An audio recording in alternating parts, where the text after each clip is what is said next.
Hello students. So let's start our remaining part of the deficit demand.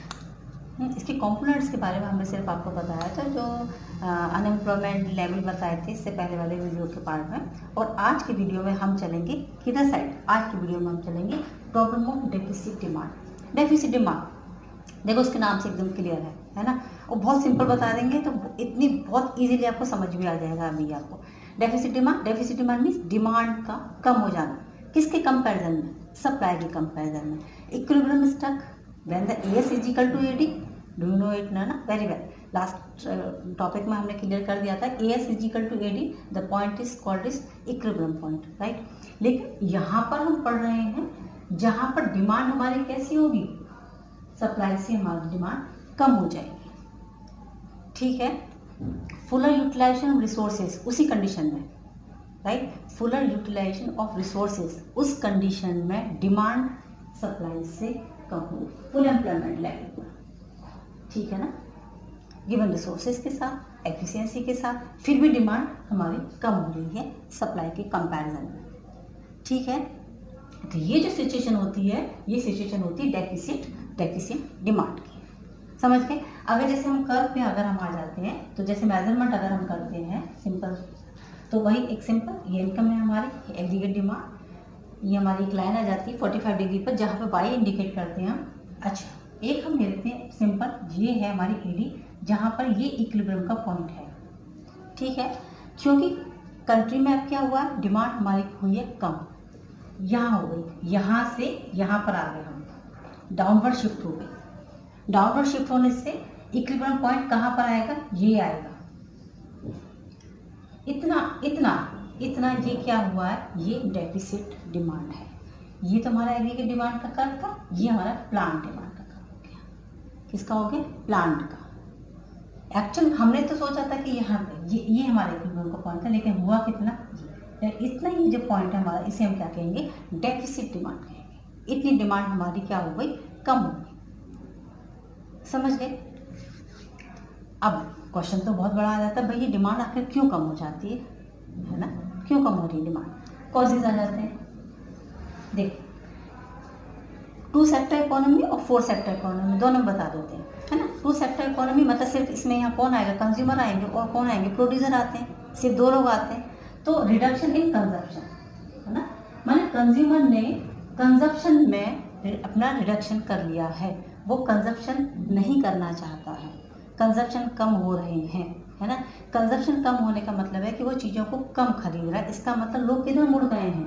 इधर। इसका मतलब MPS हमारा बढ़ रहा है, सेविंग्स ज़्यादा बढ़ रही हैं, ठीक है। अच्छा, इसके भी पीछे रीज़न हो सकते हैं, हो सकता है उस टाइम पे ऐसी सिचुएशन हो कि उसके पास ज़्यादा इनकम ना हो तो वो कंजप्शन नहीं कर पा रहा है, राइट, है ना। तो ये भाई रिडक्शन इन कंजप्शन नहीं करेगा तो वो डिमांड नहीं करेगा, तो डिमांड हमारी क्या हो जाएगी? डिमांड का ग्राफ हमारा गिरेगा ना। और क्या आ जाते हैं? Reduction in investment. और जो प्रोड्यूसर हैं, जब डिमांड ही नहीं होगी तो वो इन्वेस्टमेंट किधर करेंगे?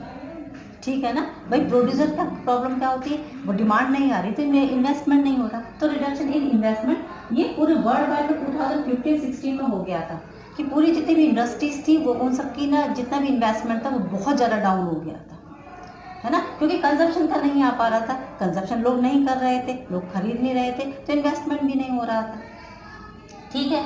अब चलते हैं 4 सेक्टर इकोनॉमी की साइड। तो यहाँ पर हमारी गवर्नमेंट, ये दोनों तो हैं।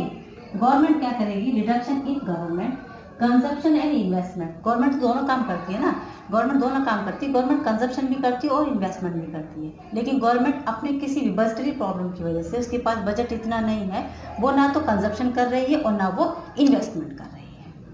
दोनों चीज़ों में उसने कमी कर रखी है बजट की वजह से, राइट। और आ जाते हैं रिडक्शन इन एक्स। इसका मतलब एक्सपोर्ट्स हमारे कम हो रहे हैं। एक्सपोर्ट्स मीन्स सामान को हमें बाहर भेजना होता है, लेकिन इन्वेस्टमेंट ही नहीं है, सामान बन ही नहीं रहा है, डिमांड ही नहीं है, एक्सपोर्ट्स कैसे करेंगे भाई? हमारी इनकम ही नहीं है, इनकम नहीं है तो प्रोडक्शन नहीं होगा, प्रोडक्शन नहीं होगा तो हम एक्सपोर्ट नहीं कर पाएंगे, तो रिडक्शन इन एक्सपोर्ट, ठीक है। लेकिन अपोजिट आएगा, यहाँ पर इतनी चीज़ों में तो रिडक्शन हो रहा है, 4 में रिडक्शन हो रहा है, लेकिन एम यानी कि इंपोर्ट्स हमारे यहाँ पर बढ़ रहे हैं, क्योंकि जब प्रोडक्शन यहाँ नहीं हो रहा तो हम इसका मतलब क्या? इंपोर्ट कर रहे हैं, सामान हम बाहर से मंगा रहे हैं।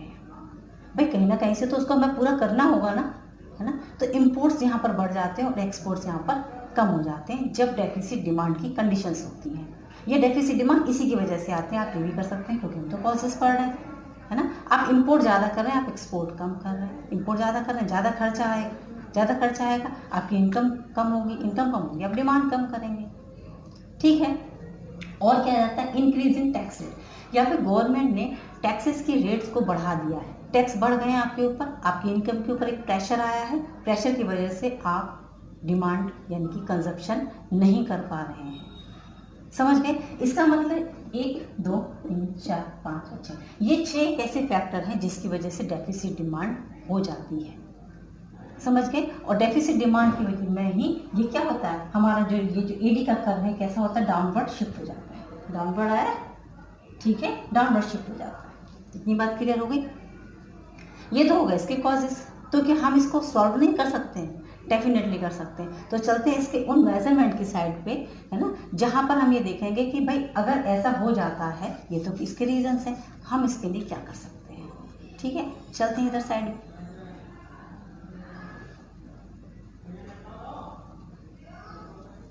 तो लेट्स स्टार्ट। अभी पहले कॉन्सिक्वेंसेस रह गए थे, है ना, कॉन्सिक्वेंसेस पढ़ाएंगे, उसके बाद की रेमेडीज बताएंगे। तो वो एक्सेस डिमांड और डेफिसिट डिमांड की एक साथ बताएंगे, राइट। उसके लिए नेक्स्ट वीडियो में आपको हमारा वेट करना होगा।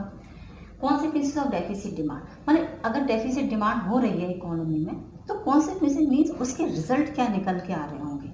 ठीक, अंडर एम्प्लॉयमेंट इक्विलिब्रियम, ये आएगा सबसे पहले। अंडर एम्प्लॉयमेंट इक्विलिब्रियम पता है ना क्या, ये वो सिचुएशन होती है जहां पर एडी इजिकल टू एएस तो हो रहा होगा, लेकिन रिसोर्सेज को प्रॉपर तरीके से यूटिलाइजेशन नहीं किया गया होगा। अभी भी वहाँ पे कैपेसिटी होगी, काम हो सकता है, लेकिन नहीं किया गया है। ठीक है, अनएम्प्लॉयमेंट। अब देखो, जैसे हमने ये कर्व बनाया एक्स वाई, ठीक है, ये हमारा एडी का कर्व हो गया, ये तो वाई का हो गया। वाई इक्वल टू एक्स का नेचर हम लिख सकते हैं यहाँ पर, इनकम की लाइन ये एडी जो था, और ये हो गया हमारा एडी जो डाउन हुआ है यहाँ पर इतना। ये जो गैप है हमारा सारा क्या हुआ यहाँ से, ये तो हमारा फुल एम्प्लॉयमेंट है इतना। फुल एम्प्लॉयमेंट पर ये था कंडीशन, ये हमारा इक्विलिब्रियम का पॉइंट आया था जहाँ पर ये दोनों चीज़ें एक दूसरे के बराबर थी, है ना। यहाँ पर क्या था, AD is equal to S, बराबर थी दोनों चीज़ें। जीडीपी हमारा प्रॉपर था, फुल एम्प्लॉयमेंट की कंडीशन थी। क्या हुआ, यहाँ से लेके यहाँ आ गए, हमारा ये आउटपुट कम हुआ, यहाँ पर आके ये भी पॉइंट आ गया, ठीक है। लेकिन क्या हुआ, ये होता है अंडर एम्प्लॉयमेंट इक्विलिब्रियम। इक्विलिब्रियम तो है लेकिन अंडर एम्प्लॉयमेंट है ना, क्योंकि हमारा आउटपुट यहाँ पर कम हो गया है, आउटपुट कम हो गया है। इक्विलिब्रियम है लेकिन रिसोर्सेज को प्रॉपर यूटिलाइजेशन नहीं किया गया। Still there is capacity to do something, लेकिन नहीं किया। समझ गया, है ना। अगर डेफिसिट डिमांड होती है तो कंडीशंस ये निकल के आती है, अंडर एम्प्लॉयमेंट इक्विलिब्रियम की कंडीशन आ जाती है। और क्या आता है, और आता है डिफ्लेशनरी गैप। ये डिफ्लेशनरी गैप क्या होता है, डिफ्लेशन, है ना। डिफ्लेशन मीन्स गिरना किसी भी चीज़ का।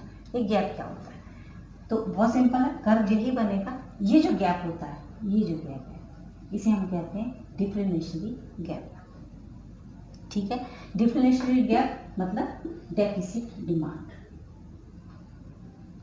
डिफ्लेशनरी गैप मतलब डेफिसिट डिमांड। कितनी डेफिसिट डिमांड हुई हमारी, इतनी हुई है, ठीक है। देखो इनकम हमारी कम हो गई कि नहीं हो गई। पहले ये आउटपुट हम दे रहे हैं, या फिर हम उसको जीडीपी भी कह सकते हैं। पहले इतना था और अब यहाँ से कितना हो गया, इतना हो गया। इस पॉइंट पर जाकर के ये मैच हुआ, तो इतना हमारा जो गैप हो रहा है, इसे हम क्या कहते हैं, इसको हम कहते हैं डिफ्लेशनरी गैप। समझ गए, ये दो कॉन्सेप्ट किससे समझ में आ गए, अंडर एम्प्लॉयमेंट इक्विलिब्रियम होता है और डिफ्लेशनरी गैप आता है। गैप मीन्स ये जो लिखना तो समझते ही हैं, और डिफ्लेशन, इसके डिफ्लेशन के कारण इतना गैप बन जाता है, हमारा लॉस हो रहा है प्रॉफिट। और क्या कॉन्सिक्वेंसेस हो सकते हैं, लॉस ऑफ प्रॉफिट, ठीक है, और अनडिजायर्ड स्टॉक। अनडिजायर्ड स्टॉक कैसे, कि डिमांड तो हो नहीं रही है ना, प्रोड्यूसर ने सप्लाई इधर से कर दी, तो उसके पास क्या होता है, उसके पास अननेसेसरी का स्टॉक उसके पास इकट्ठा हो जाता है, उसे कहते हैं अनडिजायर्ड स्टॉक। और उसकी वजह से होता है क्या, लॉस ऑफ प्रॉफिट। इसे भी बता देते हैं हम।